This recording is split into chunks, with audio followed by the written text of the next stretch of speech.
Hi అండి, అందరికీ నమస్కారం. Welcome to my channel. ఈ వీడియోలో తెలంగాణలో 2 సార్లు వరుసగా అధికారంలోకి వచ్చి మూడోసారి హ్యాట్రిక్ సాధ్యం అని అంచనా అనేది తప్పడంతో బీఆర్ఎస్ వేసే పరిస్థితి ఇప్పుడు అల్లకల్లోలంగానే ఉందండి. ఊహించని విధంగా కాంగ్రెస్ అధికారంలోకి రావడం, బీఆర్ఎస్ నేతలని టార్గెట్ చేసుకోవటం, అలాగే ఆపరేషన్ ఆక్సర్ పేరుతో పెద్ద ఎత్తున కీలక రాజకీయ నాయకుల్ని అయితే ఎమ్మెల్యేలను తమ పార్టీలో చేర్చుకుంటూ ఉండటంతో ఇవన్నీ బీఆర్ఎస్లో ఆందోళనను పెంచుతూ ఉన్నాయి.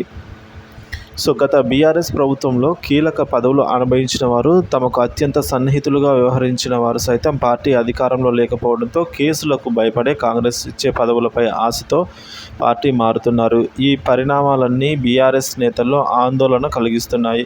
ఇంకా ఈ చేరికల పరంపర కొనసాగుతూనే ఉండటం, మరోవైపు ఢిల్లీ లిక్కర్ స్కామ్లో ఈ వ్యవహారంలో తన కుమార్తె ఎమ్మెల్సీ కవిత జైలుకు వెళ్లటం తదితర పరిణామాలు అన్నింటినీ లెక్కలు వేసుకుంటున్న కేసీఆర్ ఈ పరిస్థితుల నుంచి గట్టెక్కేందుకు రకరకాల ప్రయత్నాలు చేస్తున్నారు.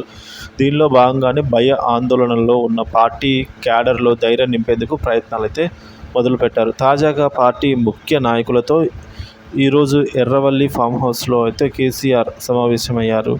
ఈ మేరకు హరీష్ రావు నేతలను ఫామ్ హౌస్లోకి తీసుకెళ్లినట్టు సమాచారం. ఈ సందర్భంగా తాజా రాజకీయ పరిస్థితులు, కీలక నాయకులు పార్టీ మారుతూ ఉండటం, కాంగ్రెస్ ఇస్తున్న ఆఫర్లు తదితర అంశాలపై ప్రధానంగా చర్చించినట్లు సమాచారం. గత వారం రోజులుగా హరీష్ రావు, కేటీఆర్లు ఢిల్లీ వెళ్లారు.